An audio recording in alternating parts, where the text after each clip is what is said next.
What's up? This is Brad Biley, and welcome back to another episode of InSights, the podcast built to help you with your recruitment and digital marketing.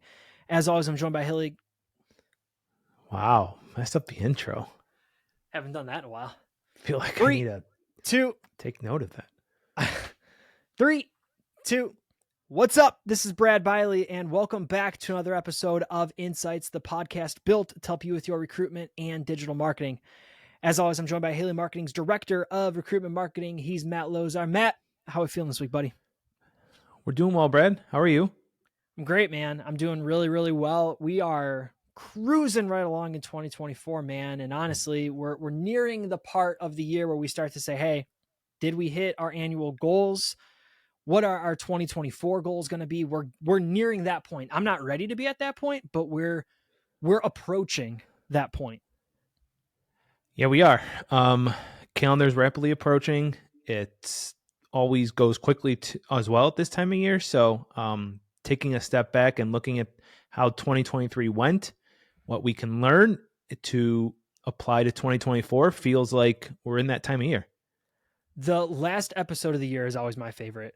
Love looking back on segments that did well and redoing them. Love a nice just recap of the year. Love planning for the upcoming year. It's just kind of built into who I am. So we bring it to the show quite a bit.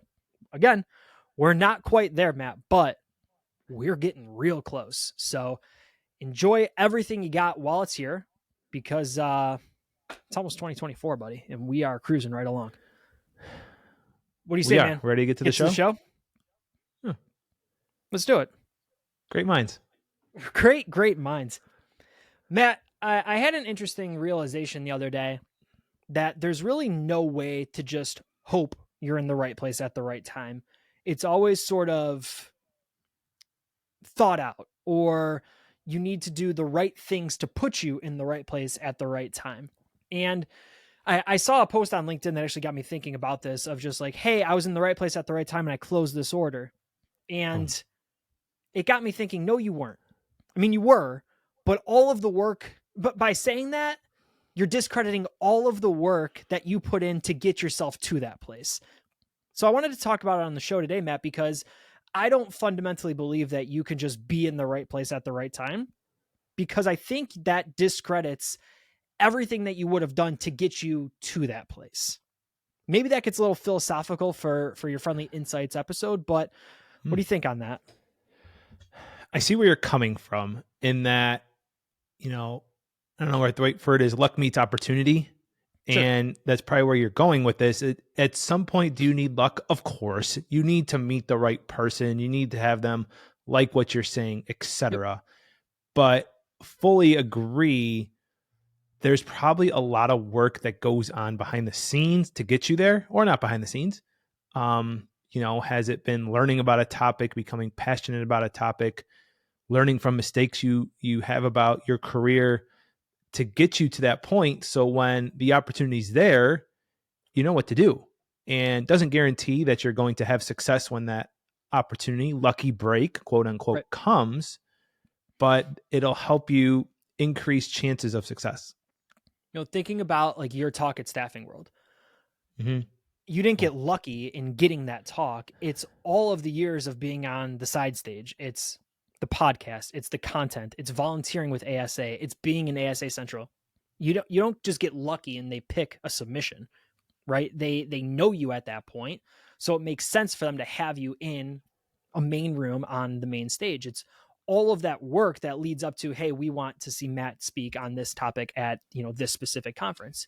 So for me, and maybe you're right, maybe it is a marriage of luck and opportunity, but if you set yourself up for success, then when that opportunity does come, you can knock it out of the park. So friends, what I want to get to is when we think about closing orders, when we think about where we're at in 2023, what can we do to make sure that we're setting ourselves up for the right opportunity when it knocks? What are we doing so that if luck does hit us the right way, we're set up for success? And Matt, this ties right into marketing. It's making sure that your brand is visible. It's making sure the brand is strong. It's all of the tried and true principles that we talked about on InSights countless times. But we need to make sure that is all aligned so that Matt, I think you said it best. When luck does meet opportunity, you're ready to hit a home run. The awareness has to be there. Hopefully the person or companies you're trying to work with, the candidates you're trying to attract know of you. Yeah. But also I think there's that reputation part that should come into play, because when a decision maker makes a decision, how's that for good English? On the sales side, they may come across you, but then they're going to go into their network and talk to Right. people. Like we Exactly. had at our annual event, Randy Harris from Lighthouse Technology come in and talk about, if I don't know somebody you're connected to on LinkedIn, for him, that's important. And Yeah. it's going to be almost a deal breaker. Or on the candidate side, they're probably going to talk to their friends, their family, colleagues. Hey, do you know about Brad Staffing Company? What was it like? All those different areas. So it's the awareness, but it's also all that work that goes into place with the delivery and your reputation that helps you take advantage of those opportunities. What is it? Who said it takes 20 years to build a reputation and 5 minutes to ruin it? Gosh, Somebody it's smarter than escaping us. me. Yeah, it's escaping me who said that, but I think that's exactly it, right, Matt? You put in all of this work, you take all of this time to build your reputation, to build your brand, to build that opportunity, so that when you do get that opportunity, you can hit the home run, right? And it's not by chance that you have the ability to hit that home run. It's all of the work that put in to being at the plate when it matters. So when you think about, did you look it up? Yeah, the survey says Warren Buffett, so someone who's much smarter than us. That makes sense. That adds up. Yes. But I think that's exactly it, Matt, is when you put in the work, when you build your brand, when you build your reputation, when you have marketing in place that supports who you are and speaks to your mission, vision, and values, when you have a team who has a strong reputation, when you have an organization that has a strong reputation, when opportunity does knock, it makes closing that order so much easier. And it makes closing that, getting an applicant to work with you so much easier because you've put in the work ahead of time. You put in the work when no one was looking, so that again, when you step up to the plate, you have the ability to hit that home run as if it's batting practice. So we're talking about putting in the work, Yeah. and there could be people yelling at their headset saying, Brad, Matt, what does that mean? Yeah. So for you, what does that mean? Give us a tactical example of Brad Staffing Company wants to work with Matt's warehouse facility down the street. Yeah. I may know who Brad's company is. I may not. You want to work with me. What does that mean for someone that wants to get on that radar? So one phenomenal question. Let me take this as far as I can. One, it's building a relationship and a reputation with all of the decision makers and also the individuals under the decision maker in that organization. Where can I be that they are? What do they like? What do they know? What don't they know? How can I get to know them so well that they're just friends? And it's become second nature that, yes, I have to work with Brad. We had Sarah Chapa on the show recently, and she mentioned she's a Dodgers fan. She mentioned she's into sports cards. She mentioned all of this personal stuff about her. If you want to work with Sarah, well, it would be advantageous to walk into that conversation knowing, hey, maybe I should mention the Dodgers, or maybe I should mention sports cards, because that will make it much easier, right? So one, it starts with understanding the relationship. Two, I got to stay on your radar and I need to be on your radar. If you're not hiring now, what can I do to surround you with advertisement, to surround you with messaging, to surround you with content, so that when you are you are hiring, you know that you have to pick up the phone and call me. And that might be print collateral. That might be dropping things off. It might just be staying in your radar and staying in your ecosystem.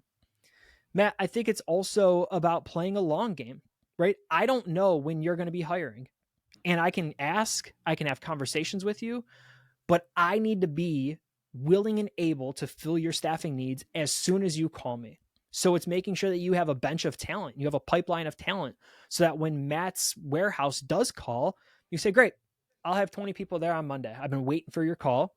We're ready to go. And being able to back that up.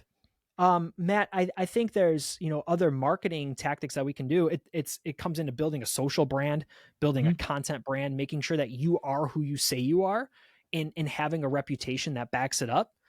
But I think we start with all of that. And I hope that that's a nice summary or at least synopsis of where I would get started if you put me on the spot like that. I did put you on the spot. It may have been my best question of the year. Yeah, And I don't have much to add. So you did a great job answering. I appreciate it, man. Again, I think you summarized it best. When luck meets opportunity, what are you going to do to step up to the plate and hit a home run? And it's all of the work that you put in behind the scenes before the moment that matters to make sure you're setting yourself up for success. Matt, I want to talk recruitment marketing, and I want to talk specifically about why we need to think about our employer brand when we look at this upcoming year. I know I said I didn't want to talk about 2024, Matt, but I went on a little bit of a tangent here, so maybe we should think about it. What are maybe those one or two, let's make it quick hitting, one or two things that an organization can do to strengthen their employer brand before the new year? If you aren't already, look at your reviews and make sure they're where you want to be. From the consumer world, people don't consider working with companies that aren't 3.3 stars or higher, which is a challenge in staffing and recruiting because we've talked about it before. But Matt's hiring for an open role and I have 5 candidates. I only hire one. There's 4 people that are mad. Yep. So 4 people versus 1, even if everybody leaves a review, I only get 20% of the positive. So being positive with that and understanding, Google, it's a ranking signal. It helps with where you appear in search results. It's one of the dozens that Google has. Facebook and Indeed as well. It's where your candidates are spending time. So I think number 1, that's the best place to look. I cannot speak more about online reviews, and I feel like I'm a broken record because it's all I'm talking to clients about.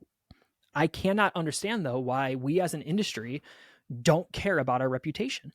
And maybe that's a stereotype, but it comes from numerous, and I mean numerous conversations where organizations have 7 reviews. Then they've been in business for 10 years, 15 years. Consumers, individuals are doing their due diligence. We are no longer just trusting a company because we feel good about them. Go ahead. Let's go with that. Think about if you were going to a new restaurant in a different city, a hotel, somewhere, and you saw something that had 7 reviews. What would you do? You're not going, Matt. And like I travel, I don't travel a lot, but I traveled, it'll be 5 times this year for Haley. When I'm out, I like to go find somewhere to eat, right? I don't want to just sit at the hotel. Show me something. So the first thing I do is, let's say I want a burger. Okay, burgers near me. If you have 5 reviews and 3 of them are negative about how someone got sick on your food, no one is coming to eat your cheeseburger. They're going where there's 180 reviews saying this place is awesome. There's 40 TVs. You can't miss any game here. It makes total sense, Matt. But for some reason, we're not equating that to staffing and recruiting. I don't know why. Probably don't feel that it's making an impact is what I would assume when it goes down to. That's guessing and probably shouldn't guess, but yeah, I don't know why it's not making an impact. It's gotta be. I mean, it has to be. But when you think about something as precious isn't the right word, sacred, as important as finding your next job, you're going to do your due diligence into who you partner with. You're 100% going to look into the reviews of the organization. The staffing industry already has a negative connotation. It's already negative to say you're working with a staffing firm, right? And we've worked for years to try to fix that. But facts are facts, right? It's already a little bit of a negative stigma to say I'm working with a temp agency. So now what do you think the person who's going to say I'm working with the temp agency who has a 1.8 on Google, how are they going to feel when they tell their friends about you? They're not, or they're just not going to work with you. So we absolutely need to back up everything we do because our individuals and companies are doing their due diligence and they're researching you. The other area I think is to look at influencers, and it's probably the micro influencers. This is out there, but micro influencers might even be too big, which is weird to say, but build brand ambassadors, people that work for you to help build that reputation and want to get their friends, their families, their connections, and all of their social media or people they talk to interested and then maybe excited about wanting to work for your company. If Matt worked at Brad's staffing company and you gave me a cool shirt or, anniversary gift, whatever, I have a rewards program, something like that. And I highlight it. I talk about how it's a great place to work. They take care of me, etc. that's going to raise some antennas in a positive way, which is a great way to build that reputation and branding. So I was at the NISA conference in Dallas a few months ago, National Independent Staffing Association.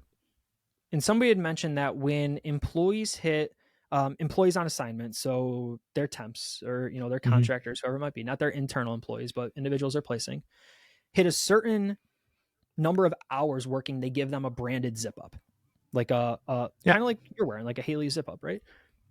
And there, I didn't say anything out loud, right? But there, I was thinking through, like, why would I want to wear that?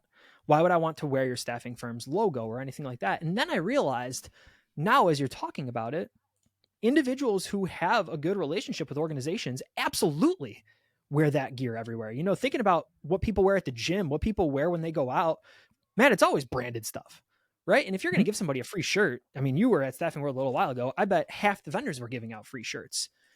What can you do, as Matt's saying, to create micro influencers, whatever it might be, so that individuals who love working with you have to scream about it? What are you doing to showcase those people to more people? What are you doing to help them elevate your brand to their network? Matt, I think that's a phenomenal idea. That's very, very, very overlooked in staffing and recruiting. I think it's a great way to help with the brand. And because everybody wants more quality employees, who knows where the unemployment and job growth is going? It's such mixed signals right now. You got to prepare for anything and have a really nice brand that you can, control as much as you want or as you can, to help you get those better candidates. The only other thing that I might add to it, just as another talking point, right? So if we think about your employer brand in 2024, in the new year, whatever it might be, we talked about online reviews. We talked about using micro influencers. Maybe there's probably a better word for that, but that's what I'm using right now. I want to come back to the value and the importance of well-executed social media. When social is executed the right way and content is seen and it reaches people, and more importantly, it speaks to people, it has an impact. Now, if we're just using social as a megaphone to post job after job after job or blog after blog after blog, you're not using social the right way. And that's a topic for another day. But if you're effectively using social media to showcase who you are, and more importantly, how you can help candidates and clients, and how you have helped candidates and clients, then those feel-good stories are things that people will share. Those are feel-good stories that people will comment on.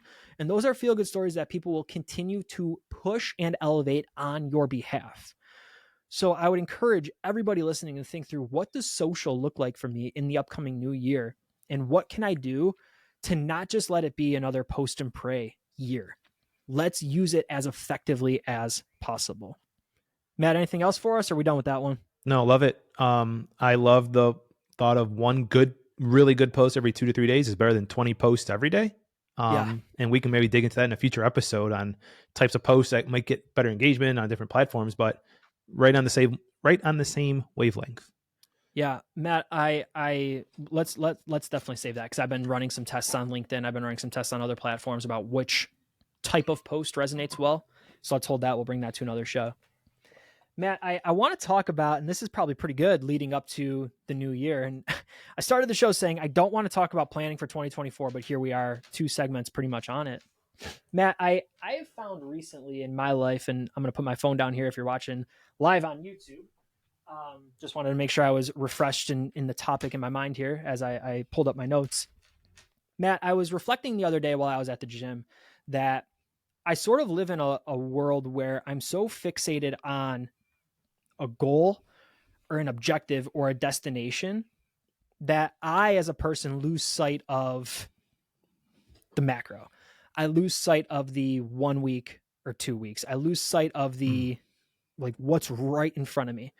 And an example that I want to give you is, and as we've talked about on the show, been on this pretty elaborate health journey, I guess we'll call it. And I've said on the show before, I wanted to hit 225 on the bench press and 315 on squat by the time I turned 33. Did not get there.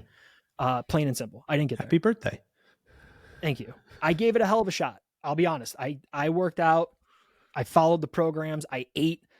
I gave it a shot. And I grew. Like, I mean, I hit really, really good numbers, but I'm 5 or 10 pounds right off. Right. And Matt, what I realized is, okay, well, that was the goal. A little while ago, what I did is I stopped fixating on, okay, that's the goal. And I did this program where for 2 weeks, all I did was stretch. And all I did was get my hips right, got my shoulders right, my joints right, my knees. I mean, Matt, when I tell you I got my hips right, I have never been as sore as I was doing the program that I did.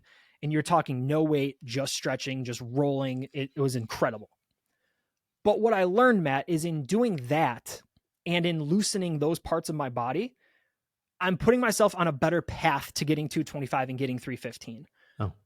And I'm getting a little long-winded because I'm trying to kind of dance around this and understand it in my own brain. But mentally, I tend to get in a lane where I get so fixated on a goal that everything I do has to align with that goal. But I lose sight of what am I doing this week, right? Like and the thought I had, Matt, is I can't give up a week of doing, this bench press program because I'm going to give up 1 week. And it's like, Brad, you're 33. You can afford to give up 1 week to make sure that your hips aren't going to fall off. Like, it's 1 week, bud. Slow down. Right. And Matt, when I think about how this equates to business and where this goes, and I'm hoping you could be my therapist here, as you've been on InSights dozens of times. I think what we do in business is we also have that North Star. And we say, listen, that's where we want to get. This is how we've done it for years. This is what we need to do, right? This is how we're going to get applications. This is how we're going to get job orders because this is the way we've always done it. And we need to have the courage to say, yes, that's what we want to do. But what if we tried this instead for a little bit and just saw what it did? Matt, there's a world of stuff to break down there. And maybe I should be on some sort of, therapy couch and, sipping a glass of wine. I don't drink, but sipping a glass of wine, I guess. But I don't know, man. What do you think? B. Biley at haleymarketing.com. We can send him our therapist invoices. That's what first thing I can think. We joked a couple episodes ago that we need a sponsor. How about BetterHelp getting on that one, right? It's interesting because you talk about that and it's very easy to get fixated on a goal. And it's such a difficult balance because we talk about a SMART goal. You had a SMART goal. I have a SMART goal in my, we have professional SMART goals. I have SMART goals in my personal life, my golf game. It's a very easy way to say this because when you're in sports and athletics, you can quantify it of, I want to shoot this score. I want to do this in an exercise. I want to run this race, whatever. It's easy to quantify that. I want to read this many books in a year. So taking that step back and changing it up is just it's a good idea. So from a business standpoint, there's so many ways we can go with this. The first thing I thought of was having a test part of your marketing, whether it's a budget, whether it's tactics. Like if you're doing 10 things a week or a month, whatever, one of them every month needs to be different to change it up. Love that. With something like that. And in terms of losing sight of the goal, I think it comes down to personal preference in the sense of in terms of process versus goals. Great. We talk about sports a lot here, but like John Wooden, one of the best basketball coaches of all time, Coach K, who was just at Staffing World, his goal was never, hey, win a national championship. It was get better every day, work hard every day, something like that. I think that's where it comes down to personal preference. If it's a business owner, if it's you as a person, because could somebody say to your face, you failed? Yes, they could. Yeah. Do I believe in that? No. Do you believe in that? I'm not putting words in your mouth, but I don't think you do. You made great progress. You feel good. You got 90+% of the way there. Yeah. You didn't fail. I don't think you made great progress. So from a business standpoint, that's what you want to look at. I think it comes down to just personal management style, personal belief of how do you do that? I'm struggling to know how to incorporate the stretching into a marketing plan. You know what I'm hearing too, Matt, and maybe we don't need to, man. Maybe we can just talk for a second. Sure. And we'll get there. We always do. Uh-huh. What's interesting though, is you set out on this goal, right? So I want to bench 225 pounds by the time I'm 33. Keep in mind for me, if you don't know who I am, I weigh about 152. And I hover right around there. Like that feels really good to say. Like at 225, I can get 215. I'm right there. Okay. That's the goal. And the interesting realization is, well, I've never hit 225. Yeah. So why in my brain am I so cemented in this is the path to get to that goal? I've never done it. So why is there not a deviation of the plan to say, listen, maybe you do need to stretch 1 week every quarter, no weight, just do this, do something different because you have never done this before. Yes, you think you know what you're doing and you're watching the right videos and you're following the right people and you're listening to you're subscribing to the right sort of help, but you've never done it. And if you've never done it, then you can't say that this is the path and you need to make the path. Go ahead. So maybe it wasn't realistic. Maybe it wasn't, right? And maybe it wasn't a realistic goal. And also maybe the monthly check-ins that I had with myself, I wasn't being honest with myself and saying, listen, you're still on the right path. And Matt, we have level 10s every week, right? Where we say, are you on track or off track with your rock or your goal? Maybe I was lying to myself all along.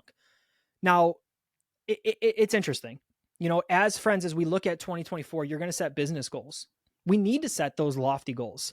What's Peter Diamandis? He calls them BHAGs, right? Big, hairy, audacious goal. Right? Like it would have been. He's got something even bigger than that. Okay.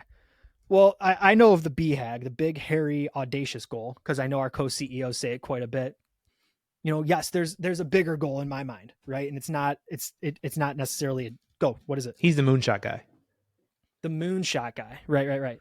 So, you know, as we look at your goals for the upcoming year, what are they? And more importantly, are you checking in with yourself and being honest with yourself to say, hey, I'm on the path or I'm not on the path? And are you having that self-reflection? Matt, I think talk to me. So Anything else I'm missing? Here's where I think goals are tough because some leaders, not just in staffing, but leaders will say, you know, I don't know what the numbers, everybody's a little different number. 5-year goals, 10-year goals are impossible because they're so impossible to predict the future. Right. 3-year goals can be difficult too. Even 1-year goals can be difficult. If we look back 12 months ago to setting so if we're in November 2022, setting a 2023 goals, we didn't think the economy was going to go a little sideways. No. So it's good to have those goals because we need them because we don't have a goal. We don't know where we're going. So I think you need the mix. If it's in your marketing, if it's in your business side, you need the mix of having that goal, you know, okay, I want to work towards this finish line. And if I'm doing a lot of the right things, that's great. If we need to adjust 3, 6, 9 months throughout the month, that's okay. And doing that. So we set our goals. Maybe I will get us there. We set our goals with the best information we have at the time. And at the time you thought 225 was a good goal. Maybe 215, you know, could you get there? Could you shoot yourself up with steroids and all that crazy stuff and get there? Yeah. Is that healthy? No. But, you know, you do the best which you can with the information you have. So that's where I think hopefully you can do with setting your goals here for 2024 to make the best decisions to help your companies grow marketing side, business wise, to navigate kind of these headwinds we're in right now. Matt, a wise man once said that having dreams is what makes life tolerable. Oh, yes. And if you know the reference, then you know the reference and you're a friend of this show. And I think you're exactly right, Matt. You can set a goal and you can say, listen, you know, I have a goal now for before I'm 34. Mm-hmm.